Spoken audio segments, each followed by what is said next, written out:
2:30-3 மணிக்கே கிளம்ப வேண்டியது இருக்கும். இந்த ஒரு வெயில் நேரத்தில் என்னை கேட்கணும் அப்படிங்கிறதுக்காக வந்ததுக்காக நன்றி. அது தொடர்ந்து கேணி கூட்டங்களுக்காக வர்ற நண்பர்களும் இருப்பாங்க. அதனால் அது ஒரு நல்ல விஷயந்தான். மற்றபடி ஒரு எழுத்தாளனா ஒரு 35 புத்தகங்கள் எழுதியிருக்கேன். இந்த 35 புத்தகங்களையும் எழுதினவன். இந்த 35ல் 6 புத்தகம் நாவல். இதை எழுதினவனா உங்கள் முன்னால் உட்காந்து உங்களோட என்ன பேசுவதுன்னு எனக்கு ஒரு வார்த்தை கூட தெரியல. இப்போதைக்கு ஏதாவது தலைப்பு கொடுத்தா அதை பற்றி கொஞ்சம் ரிசர்ச் பண்ணிக்கிட்டு, சமீபத்தில் ஒரு ஹோட்டல் ருவாண்டா அப்படிங்கிற படத்தை பற்றி பேசுங்கன்னு ஒரு டிவியில் சொன்னாங்க. அதனால் அந்த படத்தை பார்த்த அனுபவத்தை வச்சு நான் பேசிக்கிட்டு இருந்தேன். கேணி கூட்டங்களில் நான் இது வரைக்கும் வந்ததில்லை. எனக்கு பொதுவாக எழுத்தாளர்களை பிடிக்காது. என்னன்னா, அடிக்கடி நான் சொன்ன உதாரணம் தான். அதனால் அதை ஒரு பெருசாக நீங்கள் நினச்சிக்க வேண்டாம். இந்த நாயெலாம் இன்னொரு நாயை பார்த்தா தான் ரொம்ப வயலண்ட் ஆகிடும், ரொம்ப பிரச்சனை ஆகிடும். அது மனிதர்களை பார்த்தா அது பாட்டுக்கு போயிட்டுருக்கும். அது நீங்கள் நான் கொஞ்சம் கவனித்து பாருங்களேன். அந்த நாய் இன்னொரு நாயை பார்த்துட்டா பயங்கரமாக வயலண்ட் ஆகிடும். அந்த மாதிரி ஒரு காட்சியை நான் சமீபத்தில் அந்த பீச் ரோட்டில் பார்த்தேன். ஒரு நாயை பின்னாடி இதெல்லாம் தான் எனக்கு பேசுகிறதுக்கான விஷயமா படுது. மற்றபடி எழுத்தை பற்றி நான் எழுதுறது உங்களுக்கு புத்தகங்களாக கிடைச்சிது. இன்னொன்று, நான் என்னுடைய எழுத்து கணம் அந்த ஃபிக்ஷனில் நான் ஃபிக்ஷனுங்கிறது ஒரு சப்ஜெக்டை வச்சு எழுதுது. ஃபிக்ஷனுங்கும் போது நான் ஒரு விதமான ஸ்கீசாய்டு மனநிலைக்கு போய் தான் எழுதுவேன். அப்படிங்கிறதுனால அதை பற்றி எனக்கு அவ்வளவா உங்ககிட்ட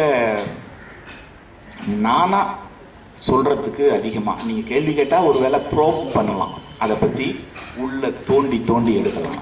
நானாக சொல்கிறதுக்கு ஒன்றும் அதிகமாக ஒன்றும் விஷயம் கிடையாது. ஏன்னா நீங்கள் கோவில்கள்லாம் அந்த சாமியாடிகள்லாம் பார்ப்பீங்க. அந்த சாமியாடிகள்லாம் மற்ற நேரத்தில் ஒரு சராசரியான ஒரு ஆளை தான். அது சன்னதம் வரும்போது அந்த சன்னதத்தை தான் நான் ஸ்கீசாய்டுன்னு நினைக்கிறேன். அதனால என்னோட நாவல்களை மொழிபெயர்க்கிறவங்க என்கிட்ட சமயத்தில் அர்த்தம் கேட்கும்போது எனக்கே தெரியறதில்லை. அப்போ நானும் அவங்களோட சேர்ந்து அதுக்கான அர்த்தங்களை கண்டுபிடிக்கிறது உண்டு. இது ஒரு ஸ்கீசாய்டு நிலைமையிலிருந்து தான் எழுதுறேங்கிறதுனால சட்டுன்னு நானும் என் எழுத்தும் அப்படின்னு என்னால் ஒரு 1/2 மணி நேரம் உரையாட முடியாது, கேள்வி கேட்டால் ஒழிய. அதனால் அது பீச் ரோட்டில் இருக்கும்போது ஒரு 4 நாய் ஒரு நாயை துரத்துது. அந்த ஒரு நாய் மேனேஜ் பண்ணி பார்க்குது, நின்று அப்படி இந்த 4 அப்படி நிற்கிது. ஆனால் குறைக்கிறதெல்லாம் ரொம்ப வயலண்ட்டாக இருக்குது. ஏதோ ஒரு போர் மாதிரி ஒருத்தரை 4 பேர் போட்டு அடிக்கிற மாதிரியான அவ்வளவு குரூரமும் வயலன்ஸும் பார்த்துக்கிட்டே இருக்கேன். இது ஓடிக்கிட்டு ஒரு கணத்தில் இது திரும்பவே இல்லை, தொடர்ந்து ஓடிக்கிட்டு இருக்கு அந்த ஒற்றை நாய். பின்னாடி 4 நாய் துரத்திக்கிட்டே போகும்போது சக்குன்னு கண் திறக்கிற நேரத்தில் ரோட்டில் குறுக்க ஓடிடுச்சு. மணி அப்போ 8:45 இருக்கும். அன்றைக்கி நான் லேட்டு. நான் பொதுவாக 5 மணிக்கெலாம் போயிடுவேன். அப்படி குறுக்க ஓடினா அவ்வளோ வெஹிக்கிள்ஸ் வந்துட்டுருக்கு பாருங்க, டிராஃபிக் பயங்கரமான. அந்த காட்சியை என்னால் மறக்கவே முடியல. அவ்வளவு சட்டுன்னு போனதும் நான் பாருங்க எப்படிப்பட்ட ஒரு ஆள்னு அந்த நாய்க்கு என்னாச்சுன்னு தான் பார்த்துட்டு இருக்கேன். அவங்க பைக் அப்படி மோதி விழுந்து என்னென்னமோ நடக்குது. அந்த காட்சியை நீங்களே கற்பனை பண்ணி வச்சுருவோம். நான் அப்படியே கூறு பார்த்துட்டு இருக்கேன். நாய்க்கு ஒன்றால் அது ஓடிடுச்சு. அப்புறமா தான் அந்த பைக்கில் வந்ததை பற்றி அப்படியே அது எனக்கு ரொம்ப சங்கடமாக இருந்துச்சு. ரொம்ப நாள் அதை பற்றி யோசிச்சுட்டே இருந்தேன். ஏன் இப்படி தெரு நாய்கள் வாழ்க்கை ஏன் தெருவில் வந்து நாய்கள் இருக்கணும்? பொதுவாக வளர்ச்சி அடைந்த நாடுகள்லாம் நாய்கள் தெருவில் இருக்கிறது இல்லை. தியோடர் பாஸ்கரன் மாதிரி ஆட்கள்லாம் நண்பர்கள்லாம் தெருநாய்களெல்லாம் வந்து அவரும் ரொம்ப மிருகங்களை வந்து ரொம்ப நேசிக்கிறவர், அது சம்மந்தமாக நிறைய ஒர்க் பண்ணிகிட்டு இருக்கிறவர். அவர் வந்து தெருநாய்களெல்லாம் கொன்னுடணும், அதாவது ரொம்ப ஊசி போட்டு வயலண்ட்டாக இல்லாமல் கொன்னுடணும், அப்போ தான் அதுலேருந்து விடுதலை கிடைக்கும். ஏன்னா அது வந்து அப்படி ஒரு இல்லைன்னா அதுங்களை வந்து கேஸ்ட்ரேட் பண்ணணும், ஏதோ ஒன்று.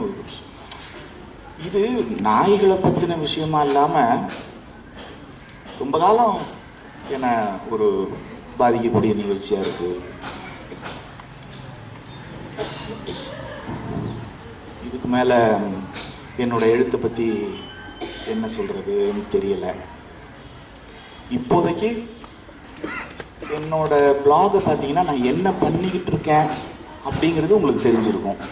நான் நாவல் எழுதுறதை நிறுத்திட்டு என்னோடய நாவல்களை வந்து இங்கிலீஷ்லேயோ ஸ்பானிஷ்லேயோ ஃப்ரெஞ்சுலேயோ டிரான்ஸ்லேட் பண்ணுற முயற்சிகளில் அந்த டிரான்ஸ்லேட்டர்ஸோட கூட சேர்ந்து அது சம்மந்தமாக ஒர்க் பண்ணிகிட்ருக்கேன். இது ஒரு விஷயம். இன்னொரு விஷயம், தமிழில் எழுதுறதுல எனக்கு சுத்தமாகவே அறவே ஈடுபாடு போயிடுச்சு. அதுக்கு காரணம் ஒன்று, இங்கே வந்து ஸ்பேஸ் கிடையாது. ஜெயகாந்தனுக்கோ சுஜாதாவுக்கோ அந்த காலகட்டத்தில் இருந்தவங்களுக்கோ இருந்த ஸ்பேஸ் ராஜாமணி நல்லா தெரியும். சுப்பிரமணிய ராஜுவுக்கோ ஆதவனுக்கோ இந்திரா பார்த்தசாரதிக்கோ கிடைச்ச ஸ்பேஸ் வந்து இன்றைய எழுத்தாளர்களுக்கு கிடையாது. ஸோ எதில் எழுத முடியும் நீங்கள்? அப்புறம் எழுத்தாளர்களுக்கு பத்திரிகைகளில் மரியாதை கிடையாது. இப்போது பத்திரிகைகள்லாம் முன்னால் எடிட்டர்ஸ் தான் இருந்தாங்க, இப்போ வந்து எம்ப்ளாயீஸ் தான் இருக்காங்க.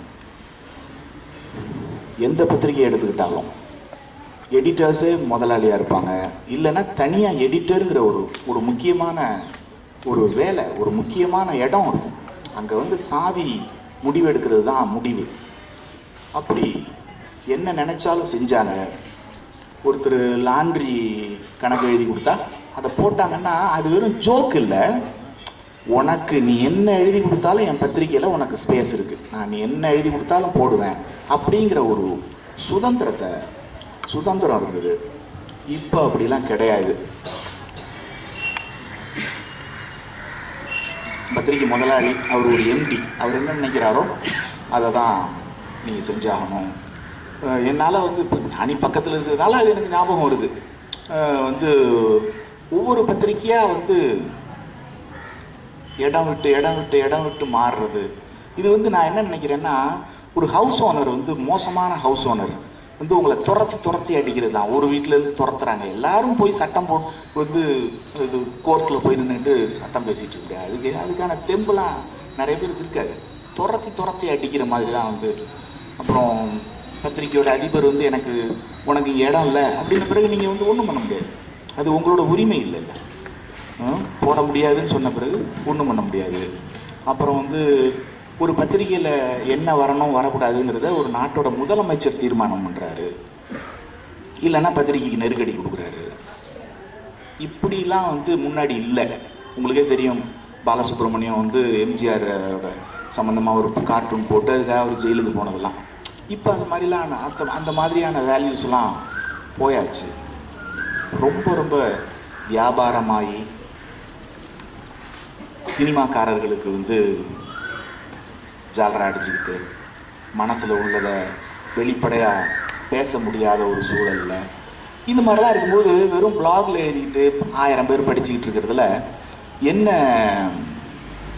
அர்த்தம், என்ன பயன்? உதாரணமாக பாருங்கள், நான் கருணாநிதி வந்து சிஎம்மாக இருக்கும்போது அவருக்கு பல கடிதங்கள் எழுதியிருக்கேன். அந்த கடிதங்கள்லாம் ஒரு பாப்புலர் மேகசினில் தான் வந்திருக்க வேண்டியது. ஆனால் அந்த கடிதங்கள்லாம் மலையாளத்தில் மொழிபெயர்க்கப்பட்டு கலாகௌமுதியிலேயோ அல்லது மாதృபூமியிலேயோ தான் வரும். இங்கே வர்றதுக்கான ஸ்பேஸே கிடையாது. ஸோ நான் ஏன் எழுதணும்? உயிர்மை மாதிரி 5000 பேர் படிக்கிற ஒரு பத்திரிகையில் தான் அந்த கடிதம் வரும். அப்படிப்பட்ட நிலைமையில் தமிழில் எழுதக்கூடிய ஒரு சூழல் இங்கே இல்லைன்னு தான் நினைக்கிறேன். ஒரு சினிமா விமர்சனம் எழுதுனா ஒரு அந்த அந்த சினிமாவில் ஒர்க் பண்ண அத்தனை பேர்ல இருந்தும், லைட் பாயிலிருந்து டைரக்டர் வரைக்கும் என்னை எதிரியாக பார்க்குறதுங்கும்போது எதுக்கு எழுதணும் அப்படின்னு தோணும். அப்படிப்பட்ட ஒரு நிலைமை. மற்ற எந்த விஷயத்தை பற்றியும் ஞானி எழுதுறாருன்னா அது அவரோட தில்லுன்னு தான் சொல்லணும். அதாவது வந்து எந்த பத்திரிகை, இந்த பத்திரிகையில் இடம் கிடையாது, சரி இன்னொரு பத்திரிகை, அந்த பத்திரிகையில் இடம் கிடையாது, அதை தீர்மானிக்கிற சிஎம், ஓகே இன்னொரு பத்திரிகை, இப்படி பத்திரிகையாக போய் இல்லைனா ஒரு எந்த பத்திரிகையில் இடம் கிடைக்கலன்னா பிளாகில் கூட எழுதிட்டு இருப்பார். அது அவரோட பர்சனல் விஷயம், அவரோட தில்லு, அவருக்கான விளக்கங்கள் நிறையா இருக்கும். எனக்கு அப்படிப்பட்ட ஒரு நிலைமை அது வந்து எனக்கு தேவையில்லை. அப்படி ஒரு அந்த நிலைமைக்கு நான் வந்து ஃபேஸ் பண்ண மாட்டேன். அது எனக்கு தேவையில்லை அப்படின்னு தோணும். எனக்கு பிளாகில் மட்டுமே எழுதணும் 1000 பேருக்கு அப்படின்னா அதுக்காக நான் இவ்வளோ பாடுபடணும்னு எனக்கு தோணலை. இங்கிலீஷில் எழுதிட்டு போயிடுவேன். நான் நேற்று ஒரு சென்டென்ஸ் வருது, அந்த இடத்துல what sort of a country is this அப்படின்னு சொல்லிட்டு அடுத்த சென்டென்ஸ் வந்து வேற ஒன்று இருக்கு. இப்போ இந்த விஷயம் வந்து பிரிட்டிஷ் பத்திரிகையில், லண்டன் ரிவ்யூ ஆஃப் புக்ஸுங்கிற பத்திரிகையில் இந்த கட்டுரை வரப்போகுது. What sort of country is this அப்படின்னு இந்தியாவை நோக்கி நான் சொல்கிறத வந்து இந்த ஊர் பத்திரிகையில் தான் போடுவானே தவிர பிரிட்டிஷ் பத்திரிகையில் போட மாட்டான். அது ரேசிசம்னு சொல்லிடுவான். ஸோ அந்த what sort of country is this அப்படிங்கிறத நீக்கிட்டு அந்த இடத்துல ஒரு லிங்க் கொடுக்கணும். முதல் விஷயத்தையும் இந்த விஷயத்துக்கும் ஒரு லிங்க் கொடுக்கணும். ஐயோ, நான் தமிழ் மீடியத்தில் படிச்சுட்டு இருந்ததுனால என்ன லிங்க் கொடுக்கறது அப்படிங்கலாம். ஹெச் போடுவாங்க அப்படின்னு சொல்லலாம். எனக்கு அப்படிலாம் போட்டால் அது அந்த பத்திரிகையில் ஒத்துக்க மாட்டான், இந்த வரியையும் நிச்சயமாக ஒத்துக்க மாட்டான். ஒரு 5 பேருக்கு ஃபோன் பண்ணேன் இதே நேரம் தான், இங்கிலீஷ் தெரிஞ்சவங்க, ரொம்ப க்ளோஸ் ஃப்ரெண்ட்ஸு. 5 பேருமே ஃபோனை எடுக்கலை. ஆனால் லண்டன் ரிவ்யூவுக்கு what sort of a country is this அப்படிங்கிறத எடுத்துட்டு what sort of a culture is this அப்படின்னு போட்டு அனுப்பினா அதுலேயே எனக்கு கொஞ்சம் திருப்தி இல்லை தான். அப்புறமா அதை அனுப்பின பிறகு என் ஃப்ரெண்டு சொன்னாங்க, வெல் அப்படின்னு போடலாம். இது ரொம்ப சாதாரணமாக தெரிய வேண்டிய விஷயம். அப்படி சங்கடமான நேரங்கள் அப்புறம் தான் தெரிஞ்சுது. அந்த 5 பேருமே நேற்று சிஎஸ்டால மதியத்துக்கு அந்த மாதிரி. ஸோ இவ்வளவு கஷ்டப்பட்டாலாவது இங்கிலீஷில் எழுதிட்டு போயிடலாம். இந்த வெல் அப்படிங்கிற வார்த்தை தெரியாமல் கூட இங்கிலீஷ்லேயே எழுதிடலாம், பரவாயில்ல அப்படின்னு தோணுது எனக்கு. தமிழோட நிலைமை நீங்களே யோசிச்சு பாருங்க. ஜெயகாந்தன் வந்து எவ்வளவு பெரிய ஸ்பேஸ் அவருக்கு கிடைச்சிது. ரைட்டர், எத்தனை காலேஜில் அவர் பேசியிருக்காரு. இன்னைக்கு யாராவது மலையாளிஸை கேட்டு பார்த்தீங்கன்னா தெரியும், நான் பேசாத கல்லூரியே கிடையாது கேரளாவில். ஒரு ஸ்கூலுக்கு போயிருக்கேன், முஸ்தபா ஸ்கூல்னு பேர், விமென்ஸ் ஸ்கூல், கேர்ள்ஸ் ஸ்கூல். அந்த ஸ்கூலில் வந்து எல்லாருமே புர்கா போட்டு வந்தாங்க. ஒரு 1000 பெண்கள் படிக்கிற ஒரு ஸ்கூல் இது. 8ஆம் கிளாஸ்லேருந்து 12ஆம் கிளாஸ் வரைக்கும் உள்ள பெண்கள் மத்தியில் இது மாதிரி ஒரு 2 மடங்கு இருக்கும்.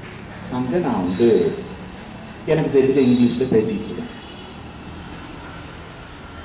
ஒரு அரை மணி நேரம் பேசின பிறகு, அரை மணி நேரம் 20 நிமிஷம் இருக்கும் பேசின பிறகு, 1 மணி நேரம் கொஸ்டின் ஆன்சர் செஷன் இருந்தது, டிஸ்கஷன். அவங்க வந்து கேள்வி கேட்க, நான் பதில் சொல்ல, இப்படி வந்து போச்சு. ஒரு +2 ஸ்டூடெண்ட்டு பெண் கேட்டாங்க, உங்கள் கதைகள்ல எல்லாம் செக்ஷுவல் கண்டென்ட் அதிகமாக இருக்கு, இதை பற்றி நீங்கள் என்ன நினைக்கிறீங்க அப்படின்னாங்க. எனக்கு வந்து அந்த ஒரு பெண்கள் கல்லூரியில் அதை பற்றி வெளிப்படையாக பேசுகிறதுக்கு எனக்கு ரொம்ப கூச்சமாக இருந்தது. அந்த இடம் எனக்கு என்னால் முடியலை. இல்லை அதான் என்னால் இது பேச முடியாது, நான் வந்து எழுத தான் முடியும், எனக்கு கொஞ்சம் இதாக இருக்குது. உடனே அவங்களோட கிளாஸ் டீச்சர், அவங்களோட டீச்சர்ஸில் ஒருத்தர் வந்து அதுக்கு 10 நிமிஷம் விளக்கம் கொடுத்தாரு. அருமையான ஒரு விளக்கம். அப்படியெல்லாம் அங்கே வந்து நிலைமை இருக்குது. இங்கே முழுக்க முழுக்க இந்த ஸ்கூல்ஸில் காலேஜில் எல்லாம் பார்த்தீங்கன்னா கலை நிகழ்ச்சின்னு அதை விட ஒரு ஆபாசம் எங்கேயுமே பார்க்க முடியாது. அப்படி வந்து சினிமாவில் இருக்கிற பாடல்களை வந்து இங்கே நிறைய பேர், அப்புறம் நம்புங்க இல்லைன்னா என் வீட்டுக்கு வந்து பாருங்கள், என்கிட்ட டிவி கிடையாது. அதனால் எனக்கு வந்து அங்கே என்ன நடக்குதுன்னு